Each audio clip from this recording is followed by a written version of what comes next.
అందరికీ నమస్కారం. ఈ రోజుల్లో హాస్పిటల్‌లో 70% పేషెంట్స్ దీని వల్లే సఫర్ అవుతున్నారు. ఇదేంటో అనుకుంటున్నారా? పంచదార. ఇదంత ప్రమాదకరమైందా అని మీరు అనుకోవచ్చు. కానీ ప్రతిరోజు లేచిన దగ్గర నుంచి మనం పిల్లలు తినే చాలా వరకు వంటకాల్లో ఈ పంచదారను వాడతాం. ఫర్ ఎగ్జాంపుల్ ఉదయం లెగ్గానే టీ తాగుతారు. ఈ టీలో ఒక్క స్పూన్ పంచదారే కదా అనేసి అనుకుంటారు గానీ, రోజుకి 4 టీలు. అలా సంవత్సరానికి ఎంత అవుతుందో తెలుసా? ఇది మీ శరీరానికి ఎంత ప్రమాదకరమో తెలుసా?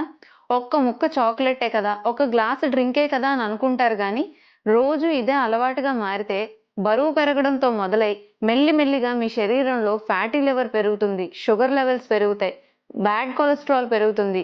ఇలా గుండెపై ఒత్తిడి పెరుగుతుంది. దీనివల్ల హార్ట్ అటాక్స్ లాంటివి రావచ్చు. పళ్ళు ఈజీగా పుచ్చిపోతాయి. నిద్రలేని రాత్రులు, అలసట మొదలవుతాయి. త్వరగా ముసలివాళ్ళైపోతారు.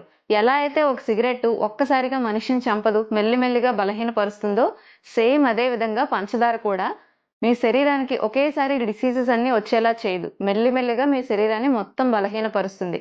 అందుకే ఈ పంచదార వాడకాన్ని ఎంతవరకు తగ్గించగలిగితే అంతవరకు తగ్గించండి. ఈ యూజ్‌ఫుల్ వీడియోని మీ ఫ్యామిలీ అండ్ ఫ్రెండ్స్‌కి షేర్ చేయండి. Thank you.